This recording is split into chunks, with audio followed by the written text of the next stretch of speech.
Good afternoon, everybody. Like I said, my name is Eric Wright. I'm the education specialist for the Wisconsin Veterans Museum, and I'd like to thank you all for showing up today on this Labor Day for our latest installment of Curator Conversations.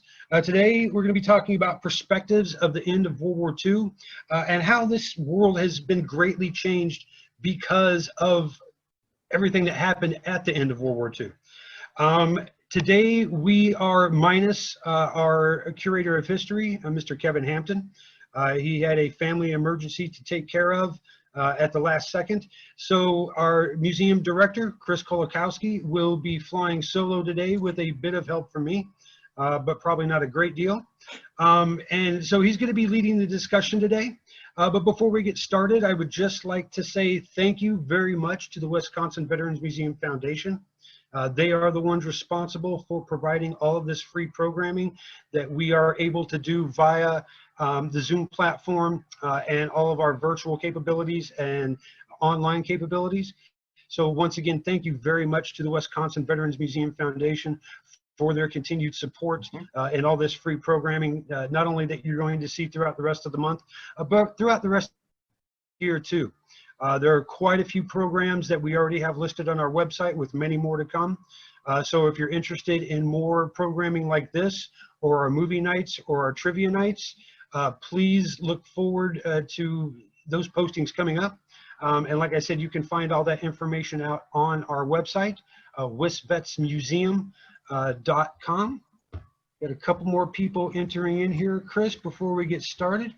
Like I said, Chris is going to be speaking primarily about the end of World War II and how that has greatly affected the world as far as the changes that has come about because of this war.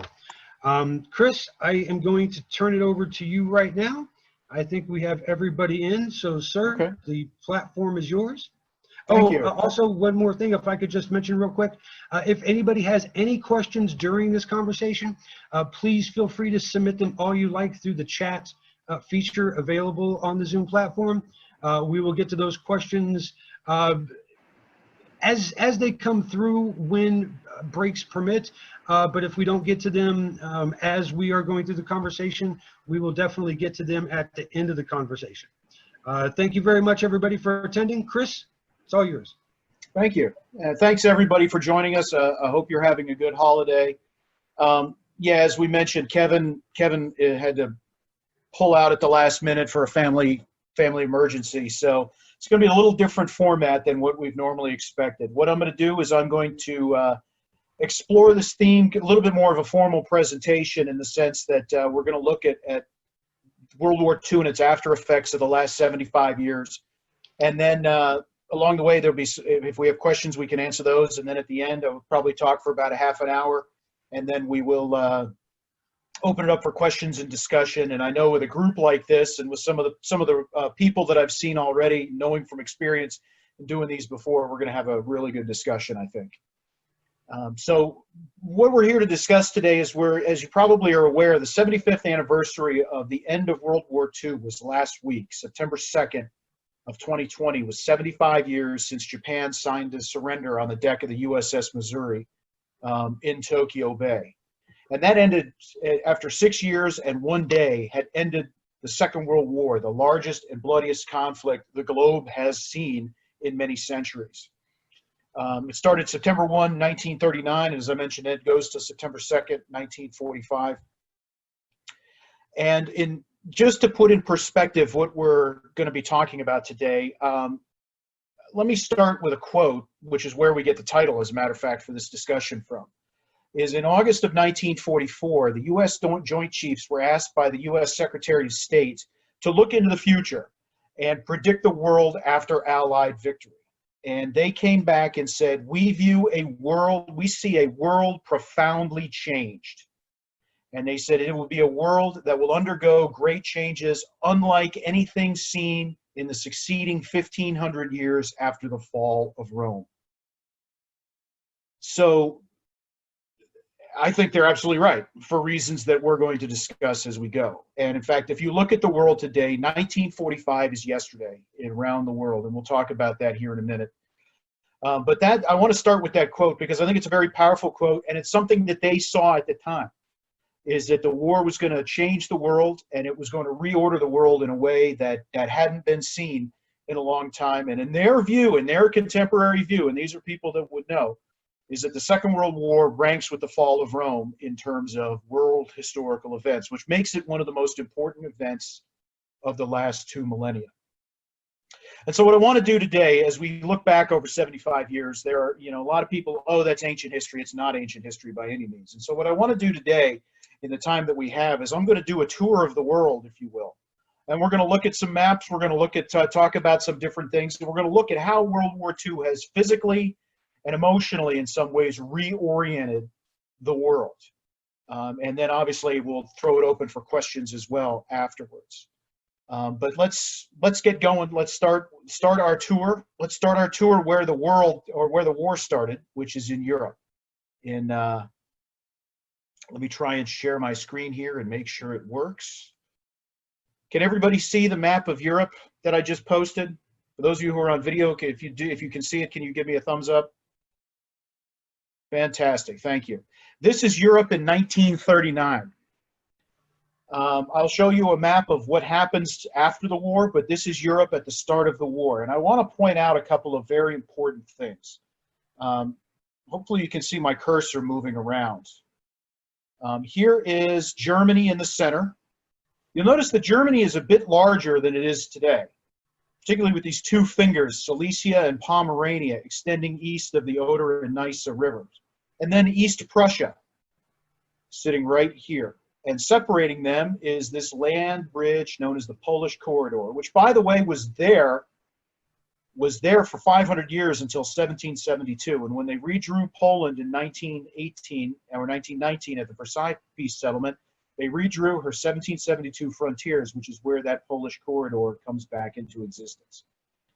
But Hitler wanting that territory is one of the reasons why they go to war. In fact, the British and the French, who are over here, their stated reason for declaring war on Germany on September 3rd, 1939 is the territorial integrity of Poland. You'll also notice that the Baltic states, Estonia, Latvia, and Lithuania, where I've got my cursor, were independent nations. They are again today. You'll also see the Soviet Union here. Here's Moscow is right here. Leningrad, we know today, is St. Petersburg, again. Stalingrad today is Volgograd. Here's Kiev. This area is the independent nation of Ukraine today. I'll show you a map with some of these as well. But you can see Europe in September 1939 is a different place in some ways than it is today. And you'll notice how far back the Russian border truly is. In 1939, in September 1939, the Germans invade Poland from East Prussia, from Germany proper, and from Czechoslovakia, which they had taken over in the earlier part of the year and previously in 1938. The Soviets, on September 1, the Germans invade. Soviets on September 17th invade from the east. And they partition Poland basically along a line like I'm drawing with my cursor right here, the fourth partition of Poland. And that starts a series of border movements in Europe that don't end until you have the modern map of Europe. And you'll notice that the Russian border between 1939 and 1941 moves about 200 kilometers further west. Why does that matter? Because when the Germans invade the Soviet Union in June of 1941, they will push to the gates of Moscow, to the gates of Leningrad. Had they started 200 kilometers closer before the winter set in, they might have actually captured both cities. The Russians also had taken the Baltic states. And I'd like to point out something. The Soviet Union during the Second World War lost over 21 million dead as a direct result of the war. By some estimates, it's as high as 50 million total dead, direct or indirect, of the war. It's a demographic disaster of the first order for the Soviets. Leningrad itself and the physical destruction of Stalingrad down here by the battle in 1942 physically changed those cities forever. Leningrad was a city of 3 million on June 22nd, 1941, when the Germans invade. A year later, they're down to 500,000. Now, granted, many of those people had been evacuated because they're under siege, but many others, over several million, died during the 900-day siege of Leningrad. That type of death and destruction, and I'm using them as an exemplar, but there are many other places that you can look. That type of death and destruction scars a city and scars a people and scars a population forever. And you'll notice I'm tracing right here the general extent of the German conquest, with one exception, when in the summer of 1942 they push into this area and then are thrown back. But you'll notice as I trace the line here, this is as far as they go. Now, if you look at a map, modern map of Europe, here's Ukraine. Here's the eastern border of Ukraine right here. Belarusia, White Russia's here.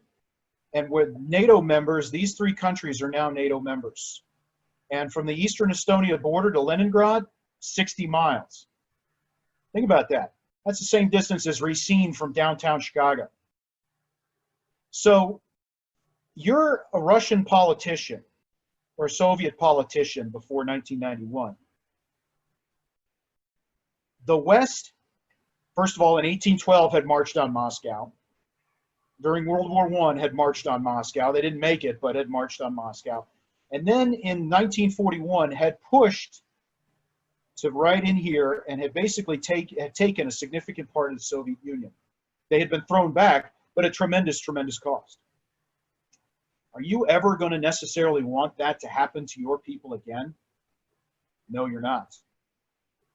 Now, translate that after the fall of the Soviet Union. Many of these countries that had been Soviet before, particularly the Baltic states here and Ukraine, become much more friendly to NATO, become much more friendly to the Western Alliance. What do you think your reaction is with that memory? Does that rattle ghosts in your mind? The answer to that is yes. Preventing 1941 happening again, preventing a German invasion or something like that, an incursion from the West, has driven Soviet and Russian foreign policy, has been a factor in Soviet and Russian foreign policy ever since. And it impacts what they do to Europe at the end of the war. So let me show you. This is Europe 1939. Now we're going to zoom in a little bit. Here's Italy. Here's Germany, France. You can see Britain right over here. But I want you to focus on this area here where Poland was. You can see this shaded area becomes Soviet. This was actually what Hitler had given Stalin in 1939. It had been formally ceded to the Soviet Union. But look at what else has happened. First of all, Germany loses everything. Germany loses 25% of its country. Everything east of the Oder and Neisse rivers, which I have here, I'm tracing with my cursor. East Prussia is cut in half. Southern part to Poland, northern part, and you see the city of Kaliningrad, formerly Königsberg, is given to the Soviet Union. Here's Lithuania, which is a Soviet republic by this point, had been invaded in 1940 and been annexed to the Soviet Union. And you can see some other territory that the Soviets had annexed, some other territory which had been moved and had been given from Hungary to Romania. So basically, Eastern Europe gets changed. Why does this matter? First of all, there are 5 million Germans here that are forcibly displaced into the other 75% of Germany. Germany also ceases to be an Eastern European country. We think of Germany today as Central Europe and only Central Europe.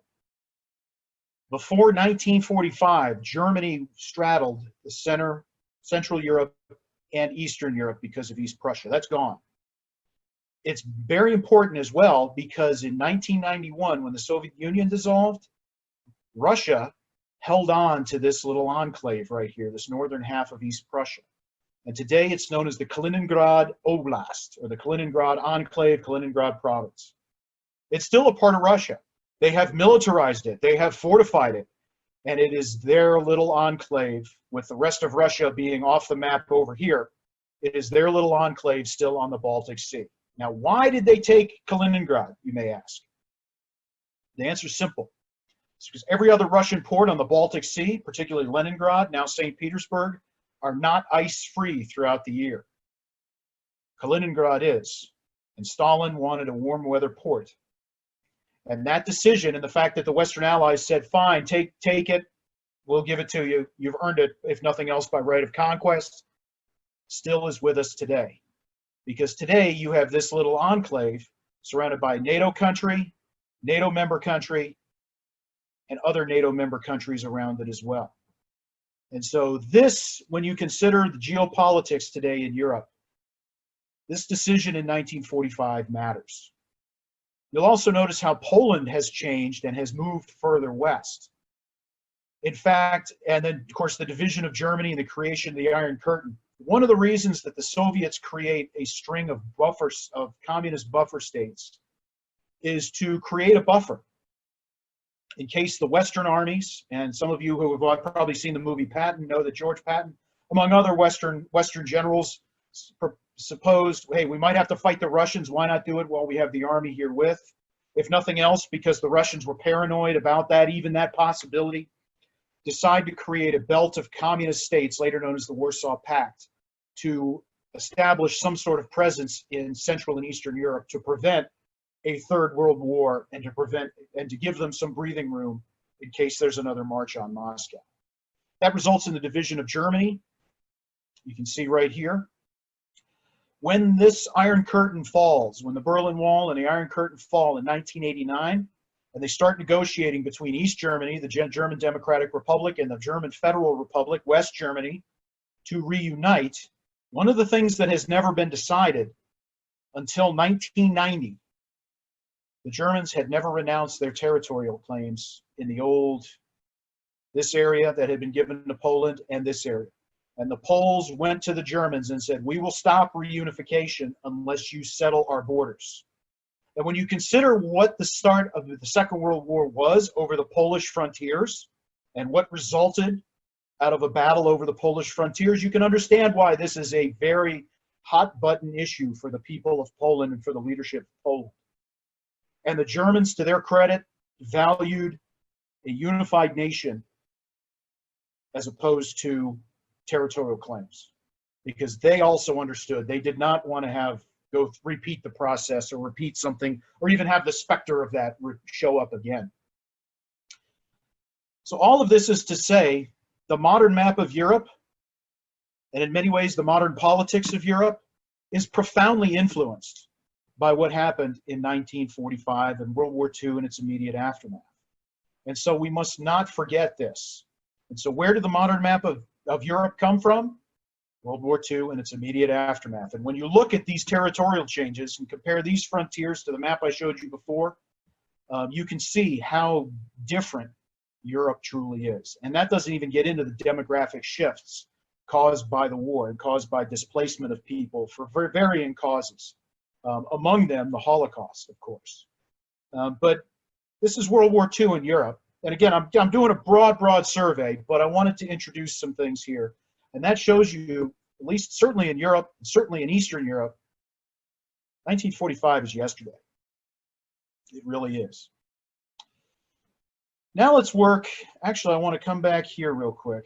Let's work east and south. I'm going to essentially skip most of the Middle East and most of Africa. Suffice it to say that one of the trends that starts during the war and immediately after is that when France, Belgium, and the Netherlands are captured in 1940, it really hollows out the empires, and they are not able to defend their overseas colonies. And so they start falling, some of these overseas colonies end up falling under Axis dominion.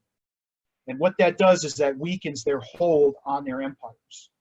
And so after the war, in the decades after the war, that will result in basically the decline of these empires that had been around for several centuries. The British Empire passes into history, the French Empire, Belgians, the Dutch.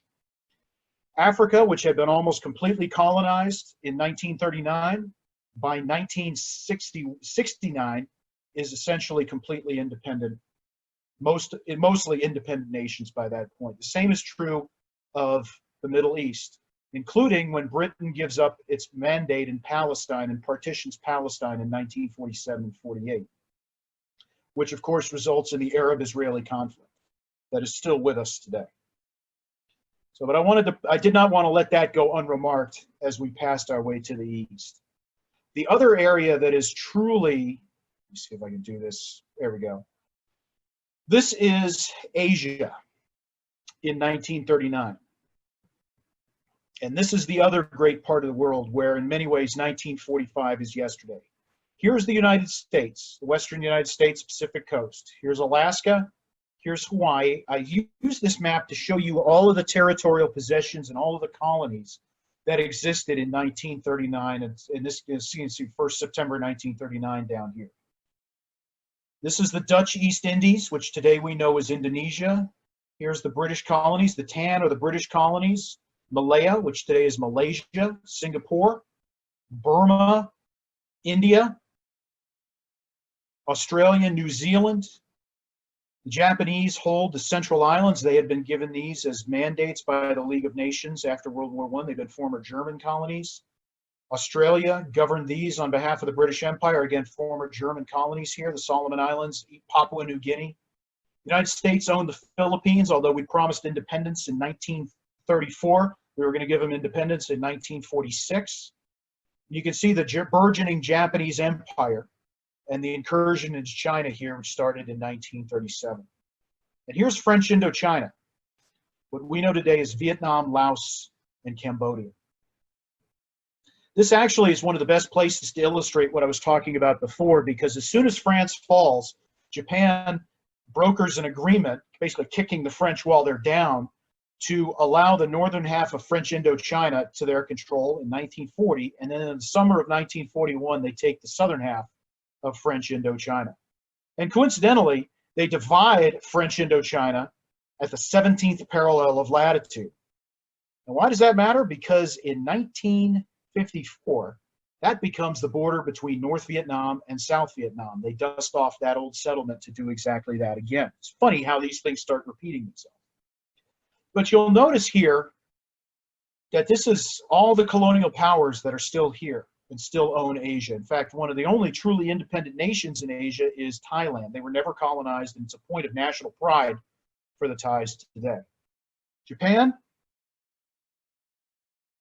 right here, has no natural resources. And in 1941, they go to war basically to seize the southern resources area here, what they need to keep their war machine going to feed the war in China. One of the reasons that this is all here, in fact, the foreign minister says this is a treasure lying in the road waiting to be picked up. And why does he say that? Because of what we talked about on the last slide. The British have their hands full with the Germans. They can't protect their empire. The Dutch are government in exile. They can't protect their empire. Same with the French. Here's the opportunity for the Japanese. What brings the United States and what they decide to do and why they decide to bomb Pearl Harbor, one of the reasons they decide to bomb Pearl Harbor, is because what's in between the resource area that they want and need and Japan is the Philippines. And there's no way that they can leave the Philippines, an neutral Philippines, potential hostile Philippines, U.S. possession in their rear. And so they decide if they have to go after the United States, we're going to go after one of the strong pieces of the United States power, the Pacific Fleet here at Pearl Harbor. That's the genesis of the Pearl Harbor attack. Within the first 6 months of the war, they conquer 1/7 of the globe. I'm in an area that I'm circling basically here with my cursor. An empire from Burma all the way over to the Gilbert Islands, north to the Aleutians, over to China, and south to Australia. In the process, they forced the largest surrender in British military history, psychological end of the British Empire in many ways. They forced the surrender of the Dutch East Indies, and they forced the surrender of the Philippines, including some Wisconsin National Guardsmen, by the way, on Bataan and Corregidor, which, Eric, might be another talk for a whole other time as well. One of the things that this does is it breaks the colonial power in Europe, or excuse me, in Asia. And by physically throwing the former colonial masters into prison and creating puppet governments, many places like in Burma, like in the Philippines, like in Malaya, suddenly glimpse government by somebody other than a colonial master for the first time in many places over 150 years. It's not something that is forgotten. Even though it's mostly a Japanese puppet government, it is not something that is easily forgotten. So why does that matter? In 1945, with the Japanese surrender, these colonial administrations begin to return, and they begin to reassert status quo antebellum, as it's called. They begin to reassert colonial from before, the colonial powers before. We're going to reassert our authority. We're going to go back to where we were before the war started. That doesn't go well and sparks a variety of conflicts. Several colonies do go peacefully, specifically Burma, specifically the Philippines, but many others result in conflicts, specifically Indonesia. The Dutch fight and lose between 1945 and 1949, a war of independence. Indonesia wins its independence on the battlefield. The Indochina Wars start in 1945, and as a matter of fact, will not end until the fall of Saigon in 1975. So 30 years of conflict that result in Vietnam, Laos, and Cambodia forming out of the former French Indochina. And of course, the United States gets heavily involved in that, particularly from 1965 to 1975. China endures its own civil war, won by the communists in 1949. Also, Korea, which had been a Japanese possession, is administratively divided at the 38th parallel in 1945. In fact, the first U.S. troops to arrive in Korea after World War II, 75 years ago today. They landed at Incheon, as a matter of fact, believe it or not. It was the 7th U.S. Division. The Soviets set up a puppet government to the north, the Democratic People's Republic of Korea, which we know today, of course, is North Korea. The United States and other allies sponsor a government in the south, the Republic of Korea, South Korea. And of course, that division, which was supposed to be temporary, remains so today. In fact, the Korean War, which broke out formally in 1950, the shooting stopped in 1953, but because the war ended in an armistice, it's still technically going on, and in some ways might very well be America's longest war. The other thing that I would point out, sorry, I forgot to turn my ringer off, is the Russians get back Sakhalin Island, and they take all of the Kuril Islands up here, which remains a territorial dispute between the Japanese and the Russians today. The other territorial dispute is in 1945. I'll show you a map here in just a second. The South China Sea. Many of the lines that are drawn in the South China Sea and the competing claims really get energized in 1945. The other thing that I will point out to you as well about what happened in World War II is that the British and the United States in 1942, February of 1942, divide the world. And they decide who's this part of the world, the British and the Americans are going to have this joint strategic direction. This part's going to be British strategic direction. This part's going to be U.S. strategic direction. Everything west of Singapore will be British strategic direction, except China, which will be the U.S. Everything east of Singapore will be the U.S. strategic direction. Why does this fact matter? Because what's east of Singapore? Australia and New Zealand. This is the moment where Britain cedes #1 Western power status in the Pacific to the United States, a position that we hold to this day, and is the foundation of the ANZUS, ANZUS alliance, was 1942, when Britain admits we can't defend everything in the empire anymore. We need the help of the United States. And of course, the 32nd Division, the Wisconsin and Michigan National Guard, will come to Australia and help defend Australia and then fight their way through New Guinea back to the Philippines. Last point I'll make about this before I just drill down into a couple of case studies is right here, the Philippines. Douglas MacArthur left in 1942. He said, "I shall return." The people of the Philippines remembered that.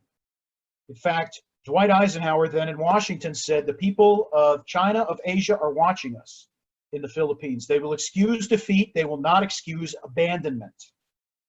The United States, alone among all the colonial powers, got back to liberate our colonies before the end of the war. When MacArthur returned in October 1944 at Leyte, where I have my cursor, and liberating the rest of the Philippines starting in January of 1945 and extending until the end of the war. The fact that the United States kept that promise is a reason that we are a trusted ally in Asia today. And I'll just, if you'll permit, a quick personal story on that, just to reinforce that point, is I made that exact point a year and a half ago to the ambassador of the People's Republic of Vietnam, who had visited my former museum, and I took him on a tour. And as you probably know, for those of you, since this is a experienced and knowledgeable audience, we have had a rocky relationship with the People's Republic of Vietnam, certainly since 1965, if not earlier. But when I said that to him, he emphatically agreed with what I said. And it is because the United States kept that promise. And it is because the United States is a dominant player in Asia today. It got that through the Second World War. And so if you want to look at Asia, look at that today. Or if you want to look at modern Asia and understand how it came to be, you got to understand World War II in Asia and its aftermath. A couple of quick things also I want to talk about before I open it for questions. I want to drill down a little bit further on a few things. The first is I want to allude to this. You've probably seen every now and then in the stories, in the newspaper stories about the South China Sea. This is a map of the South China Sea. Here's Vietnam. Here's Laos. Here's Cambodia. You can see the borders of the old French Indochina if you put all three together. Here's Malaysia, Singapore. This is Indonesia, formerly all British, Malaya. Here's the Philippines, Taiwan, which we know today, or was known in World War II as Formosa, China, Hong Kong, Hainan Island. Do you see this red line right here, which is the Chinese claim and which is the People's Republic of China's claim today? That's actually known as the 9-dash line.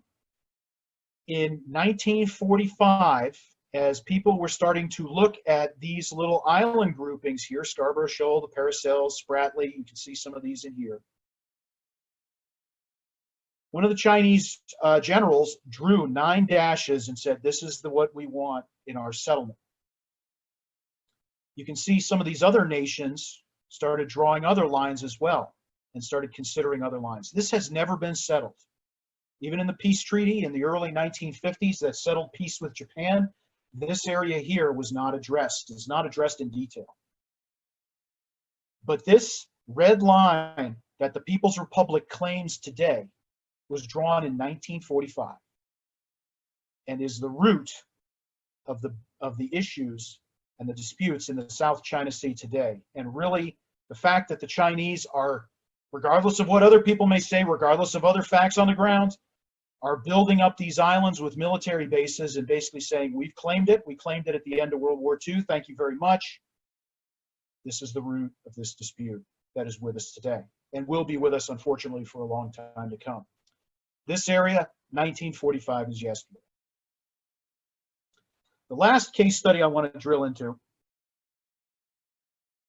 is this here, which is another one that shows up in our newspapers from time to time, but it draws directly to World War II. And it's the Partition of India. Burma is here. Here's India. The green, the orange was all India, was all British India until August 15th, 1947, when India was partitioned. Why did that happen? The short answer, and I'm being very, very simplistic on this, is there were debates between, and there was feeling, sectional feeling and religious feeling between Muslims, which were primarily centralized in what becomes East Pakistan, today Bangladesh, and West Pakistan, which today is Pakistan, and the majority Hindu areas, which basically became the nation of India. There was repeated attempts at a coalition solution. The British were going to be leaving after the war. They knew it. They could not hold on to the empire any longer.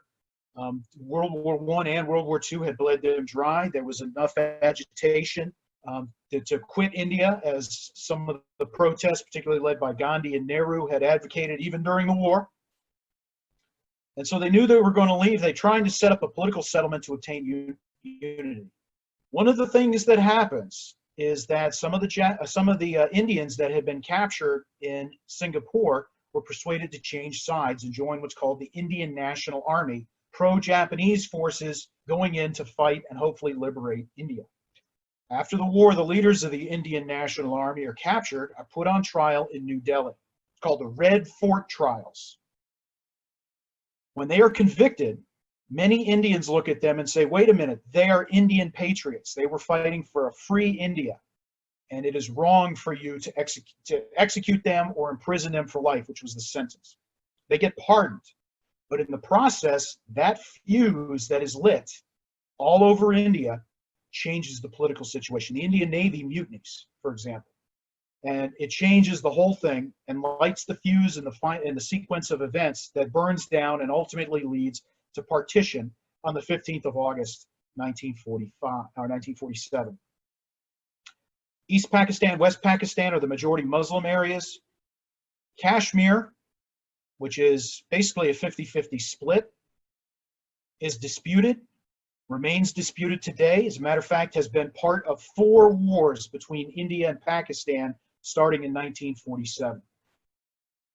And this area, the fact that India and Pakistan are both nuclear powers, the fact that they have recently been shooting at each other across this border tells you that this conflict, which has its roots in World War II and its immediate aftermath, is with us and is going to be with us for a long time to come. But this as well, a lot of people don't realize, comes right out of World War II and its aftermath. So as I conclude, I'm going to stop sharing here so that we can return to the discussion here. As I conclude, I simply want to come back, and in the briefest survey I've been able to give you today, is I want to come back to that prediction in 1944. A world profoundly changed. And in many ways, if you want to look at the world that we live in today, the things that we're dealing with today, the geopolitics of the world, and I haven't even touched on some of the other things that were changed by the war. If you want to look at the world that we live in today, and in some ways perhaps the true monument to the World War II generation, just look at where we live.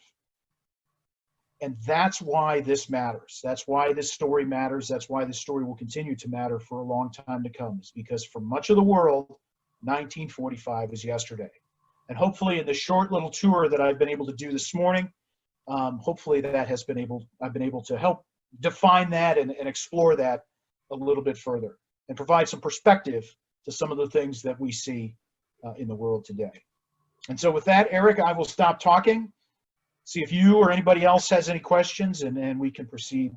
We can go in that direction. Thanks, Chris. We do have some really good questions here. And the first one, you kind of alluded a little bit to this with the India situation, but maybe more looking at the Asian nations and European nations, how the memory of the war still remains contentious among those groups.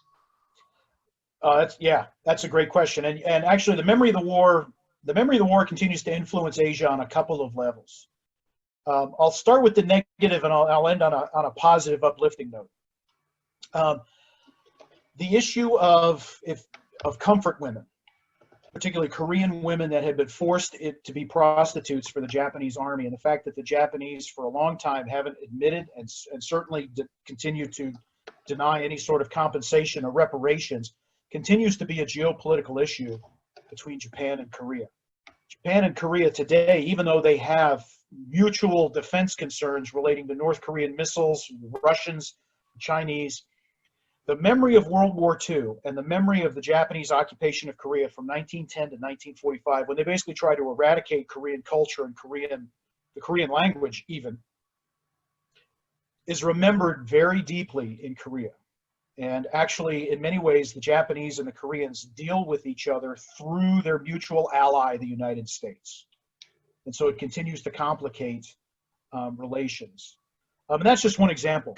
One of the flashpoints between the Japanese and the Chinese, and the Japanese and other places, is the fact that the Japanese don't teach things like the Rape of Nanking, the Bataan Death March, the Railway of Death in their schools. Or if they do, they minimize it and say, oh, it wasn't that many, it wasn't that bad. But that continues to be an issue. The memory of the Pacific War continues to be an issue, a contentious issue in a lot of places. And that's part of it. On the plus side, the People's Republic of China has used the memory of the Pacific War actually to build bridges between that country and the United States. They built some museums in the last few years, to General Stilwell, to the Hump, the airlift over the Himalayas that we use to support the Chinese, and for example, to the Flying Tigers.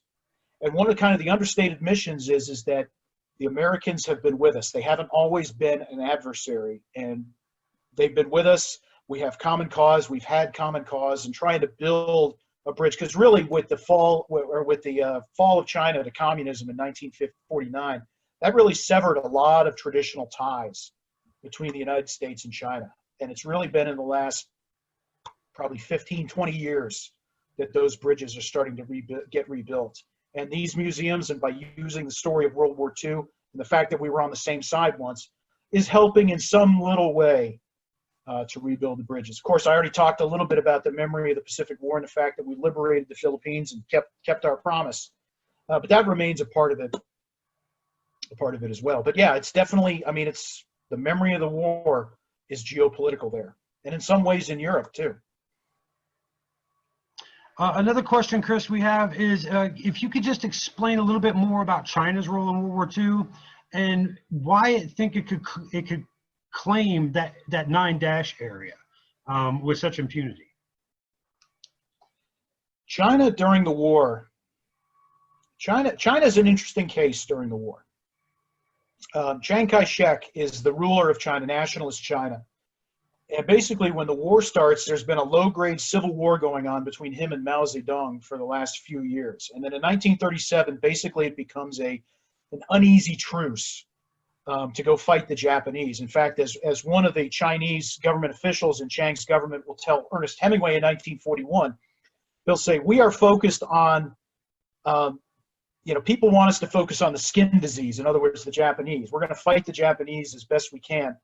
But we're focused ultimately on our heart disease. In other words, the internal threat, which is the communists. And both Chiang and Mao know there's going to be a showdown after the war. And so Chiang in particular, after suffering some really horrific defeats in 1937, 38, and 39, retreats to the interior of China. The Japanese get worn out and can't pursue too far and get bogged down. And the Chinese basically hold the line, quit fighting beyond a point is how it's been described by some contemporaries, while using Allied help to build up for what will ultimately be the Civil War at the end of the war. China has lost territory, islands in the South China Sea. Taiwan had fallen to the Japanese in 1895, which they wanted back. And so in 1945, when Chiang has an opportunity to not only get back what he considers a rogue province, Taiwan, but also claim territory in the South China Sea, he's going to do it. Because the Chinese, and this is something that I've seen in scholars both of nationalist China and of communist China, is that China thinks in centuries. They don't think in decades. And one of the things that China looks at is, as they look east into the Pacific, they need island offshore bases. Everybody else has island offshore bases, the United States, Japan, all these others, and they need to get into offshore bases for political, commercial, and military reasons. And so basically they take the opportunity to say, hey, we're not only taking Taiwan, we're taking the area around it. It's called the South China Sea for a reason. It's ours. And we make the claim. And so it's kind of in that, if you think about the fluid, how the end of the war, like in Europe, borders were moving and there was a lot of fluidity for a little while. Same is true in the Pacific. And that's where the competing claims come from. Hopefully that comes somewhere close to answering the question. No, I think it really does, and especially with the background information that you gave on the internal struggles within China as well.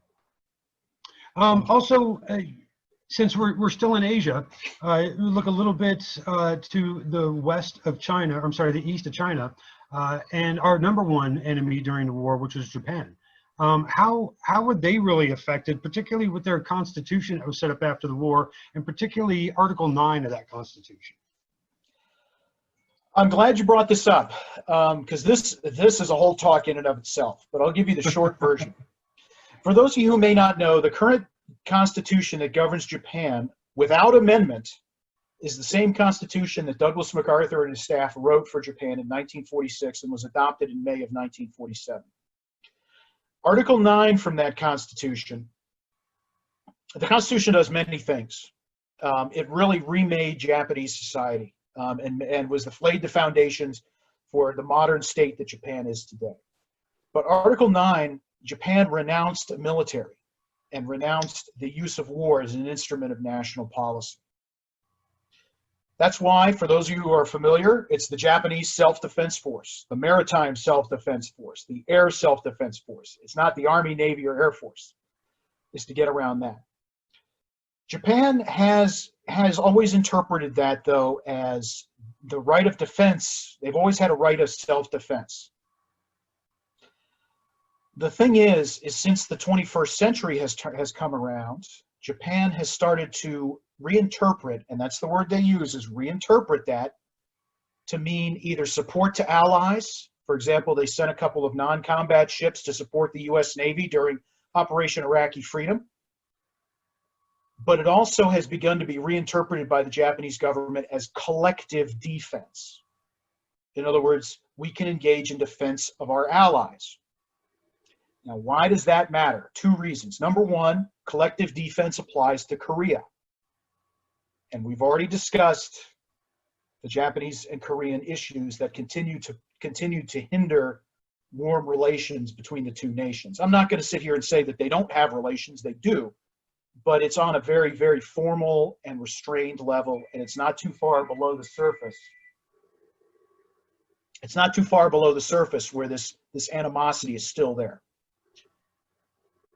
But collective defense also has been extended as far as India. In fact, Japanese ships, the Japanese Maritime Self-Defense Force has even started doing joint exercises with the Indian Navy and the U.S. Navy in the Indian Ocean.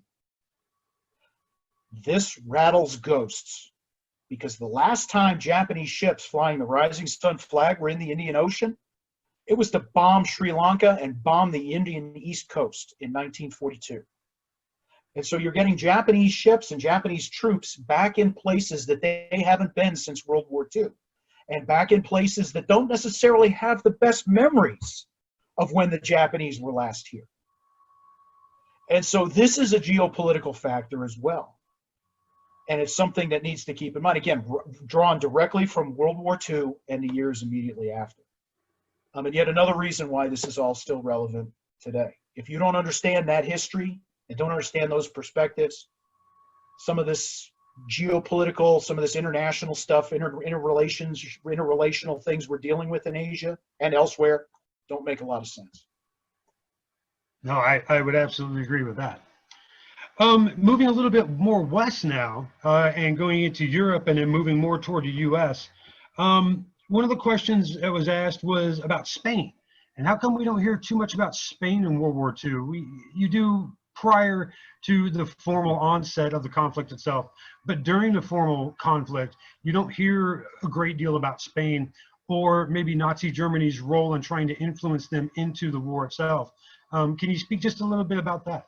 Sure. No, that's a great question. First of all, if anybody knows anything about the Spanish Civil War, you realize it wore Spain out. It only ended in the spring of 1939. Of course, World War II in Europe starts in September 1939. But it wore Spain out. And Franco just putting the country back together, without getting into the whole politics, because I know Franco and the memory of Franco right now is a very contested ground in Spain itself. But Franco, having won the war, putting Spain back together and trying to establish his rule, he's still doing that when the war starts and still doing that basically through the war. Hitler looks to him, tries to get him to come into the war, tries to get him, if nothing else, to let German troops march through and attack Gibraltar in 1940 or 41. Franco says no. Franco plays a very interesting double game because he realizes he's too weak.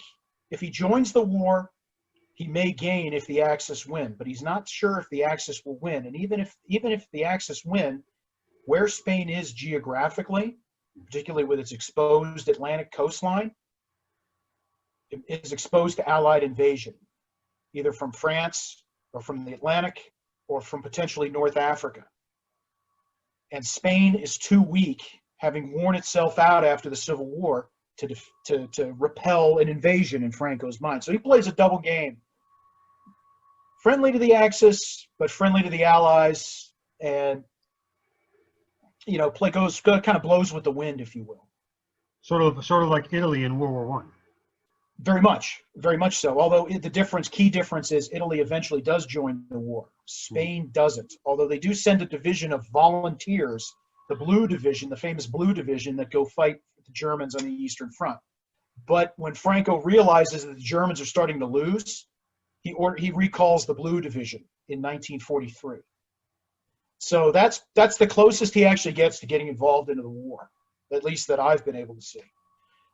But it also means after the war, he's able to kind of fly under the radar and kind of escape a lot of these other currents that are blowing around Europe. And it's only after his death in the 1970s that Spain is able to really restore its government and really reckon with what his regime was all about. And they're still reckoning with what his regime was all about. And so moving a little bit further west into the U.S., we don't see any territorial, in the contiguous United States. No differences as far as the map goes, like you were showing earlier, but a lot of social differences that are still resonating today. Can you speak a little bit about how the war affected our social fabric here in America? This is something that this is a whole other topic again. For great questions from the group. I really appreciate it. This is another topic that could be a presentation in itself. I'll just cite a couple of quick things that we see today and we deal with today that have their roots in World War II. The first is the social advances. Integration of the military in 1948 is a direct result of the fact that the deserved recognition of African American troops serving in combat and non-combat roles literally around the world. In the combat divisions, of course, the Tuskegee Airmen, 60% of the troops that built the Lido Road and 60% of the troops that built the Alaska Highway were African Americans. And so that performance leads Truman after the war to say they deserve, and they should have. And he said, we're going to integrate. There's no reason not to. Let's move forward. Women, you can say the same thing. The creation of the Women's Army Corps, the creation of the Women's Army Service Pilots, WASPs, in 1942, which we have a uniform of theirs on display at the museum. The creation of WAVES, really, and they become permanent parts of the military establishment. There had been the yeomanettes, there had been women's units in 1917, 1918 during World War I, but they went away after the war. These remain part of the permanent military establishment and are tremendous steps forward for women in the military. You look at Rosie the Riveter, you look at women on the home front. Women are really moving forward, and it's a tremendous step forward for them as active citizens in the United States. And that's a path that continues to be moved along since. So socially, that really matters. That really matters a great deal. The interstate highway system. Eisenhower got the idea for the interstate highway system looking at the Autobahns in Germany in 1945. And then the last thing I'll point out is things we think about today that we don't realize had their start in 1944 and 1945. That's things like the GI Bill. It educated an entire generation of returning service members and set up the general post-war prosperity that when we think of the 1950s and the early 1960s in particular. But that alone made a huge difference. And if you think about the energizing of the VA, creation of state-level VAs like the Department of Veterans Affairs, which was created 75 years ago this fall here in Wisconsin. Our nation's commitment to veterans really is completely rewritten and re-energized in 1944 and 45 and 46 by the World War II generation and how we treat them. And of course, the Vietnam generation, the Persian Gulf generation, and the global war on terror continue to bear the fruits of what was developed in World War II and its aftermath. So again, super brief survey, but those are some things when we think about the United States and what it does to us in the United States itself, it has a profound impact on our country too. I have to admit, when I was using my GI Bill after my service career, never even once, tried to tie it to World War II. It just never factored into my thinking. It was just a great a feature of serving your country and something that is afforded to you afterwards. So you're absolutely right about some of those social changes, particularly that one as it hits home to me. The last question we have, Chris, as we're running a little bit out of time here, we got about 5 minutes left, is how the war experience affected future leaders that we see around the world, such as JFK and even, Premier Putin today in Russia and Khrushchev and figures like that. That's a talk in and of itself. I'll be very, very quick with one eye on the time here. I am convinced that if you look at Khrushchev and JFK in 1961 and 62 with the Berlin crisis, which, by the way, the Wisconsin National Guard had been mobilized for, and then, of course, the Cuban Missile Crisis in 1962, when in both cases the prospect of a third world war loomed, razor-thin closeness in the case of the Cuban Missile Crisis. Both of these men were World War II veterans. Khrushchev had fought at Stalingrad. He fought at Kursk. He fought in the liberation of Kiev. JFK, of course, famously, and part of the reason he rises to prominence is his war record in the South Pacific, PT 109, and then what he goes through. Both of these men have lived through and have seen World War, what it means, and viscerally understand what it means. It's not just them, it's their advisors as well on both sides. Dean Rusk, what he does during the war, for example, gives him an interesting perspective on life afterwards. McNamara, same sort of thing, although McNamara is a special case in some ways. Same is true on the Russian side. If you look at the Russian cabinet, a lot of them are the marshals of 1962 are the generals of 1945 that marched all the way to Berlin. They understand. They feel it in their bones. They know it. And I have to assume, I have to believe that influences their decision making and why they're careful about and ultimately pull back from the brink as to how they approach some of these issues and crises, is because they understand very well what happens if you start a third world war. Is it's going to be at least as bad as the second, and now we have nuclear weapons, and what does that mean? Vladimir Putin, real quick, and this is a story that is not well known, but Vladimir Putin was KGB officer. Most people know that. He was a secret police officer. He's from St. Petersburg. His parents survived the Leningrad siege. He was born in 1947. He was born after the war, so he was a post-war baby. But his parents survived the siege, survived in the city all through the siege. At one point, Putin's mother, was thrown in a pile of corpses believed to be dead, or nearly so. Her husband, just some intuition, knew she wasn't. Found her as she was about to be put into a grave, realized she was still alive, took her home, and was able to nurse her back to health. Imagine as a kid, young Vladimir Putin growing up with that as a story that your parents tell about their time. Think of the stories that you may have grown up with, Eric, or some of the others in the audience. Stories your parents say about, oh yeah, this is what we did before you were born, all this stuff. That's a story Vladimir Putin heard. And the city he grows up in is Leningrad. And we talked about it earlier, what Leningrad suffers during the war and how that scars and marks that community. And that's the perspective you grow up with. And now think about yourself as president of Russia. It would definitely have an impact. Absolutely. And so, you want to try and get into other people's minds. You want to try and be empathetic and understand where other people are coming from. To understand where Vladimir Putin's coming from, excuse me, you got to understand that story of his parents in World War II. And those matter as well. And I mean, this is not ancient history by any stretch of the imagination. And that I would, as we run down on time and as we end the last question, that's something else I would consider and commend to your attention as to why this matters. Is it marks everybody that was involved in the generations after them. Yeah, just like you were speaking earlier about the Battle of Britain and how that is ingrained in a lot of people's memories as well. Even though they are poor post-war babies, that's still part of the family storytelling process, and it comes up time and time again. So it definitely does have an impact on the way you're brought up and your thinking as you're growing up, thinking about all these other aspects of the world and how it pertains to you in particular. and your family. Chris, you did a fantastic job going solo today. We thank you very much for all your insight and all of your information that you put out there. You're right, it was a very quick survey, but you have it down rather well.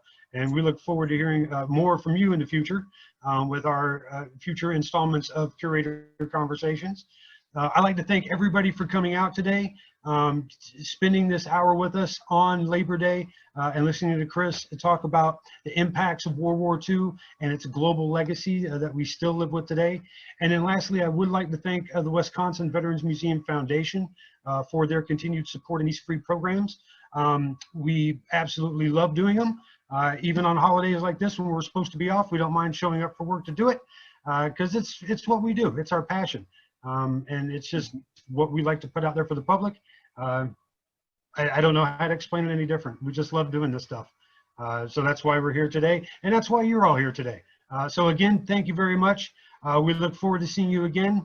As I mentioned earlier, we have a whole slate of programming coming up virtually and online platforms for the Wisconsin Veterans Museum Foundation. And that can all be found on our website, which is listed at the very beginning of this chat, wisvetsmuseum.com. And we look forward to seeing you again. Thanks so much, everybody. Thank you, Chris, and enjoy the rest of your day.